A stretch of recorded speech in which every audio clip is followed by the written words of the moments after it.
It has been well said that before God uses a man greatly, he must first break him greatly. God works best through broken vessels who have been crushed by the hammer blows of the devil. The more we desire to be used by God, the greater must be our willingness to suffer for him. There are no easy paths in ministry. Every assignment is a killing place. All of this involves spiritual warfare.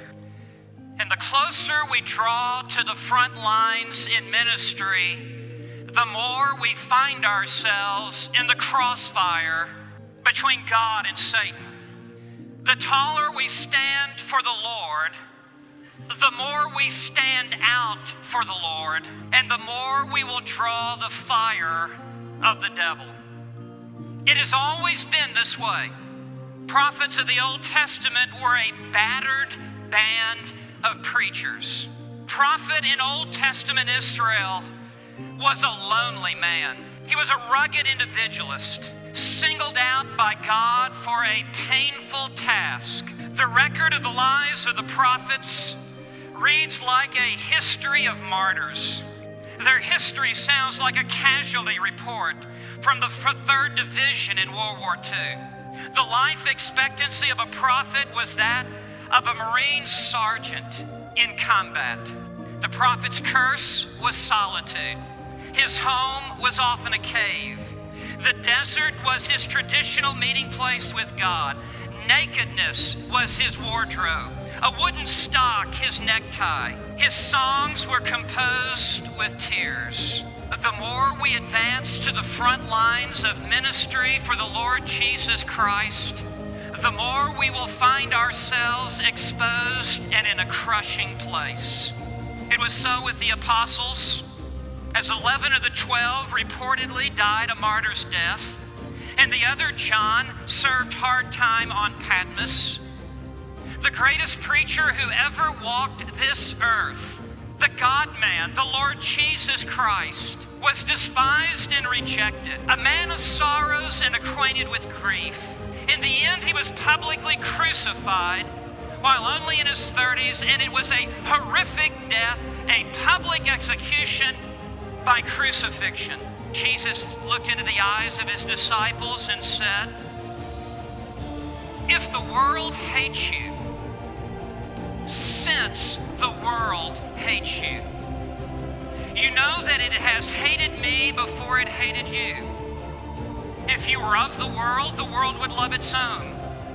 But because you are not of the world, but I chose you out of the world, because of this, the world hates you. Remember the word that I said to you, a slave is not greater than his master. If they persecuted me, they will also persecute you." Jesus went on to say, "In this world you shall have tribulation." How wise of God it is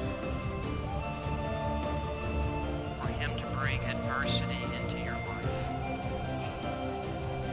and trials, and storms, and lightning flashes, and dark nights of the soul, and difficulty in ministry,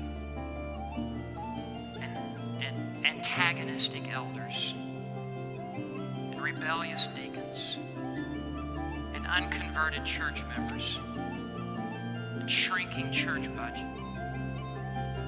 How wise of God to bring all of these storms of affliction so that you and I would be broken vessels, so that we would walk with a limp, so that we would identify with hurting people that we serve, so that we would be weaned off of this world, so that we would minister with an eternal perspective, so that our faith would grow stronger, so that we would be more humble, so that we would be more Christ-like. His ways are not our ways. As high as the heavens are above the earth,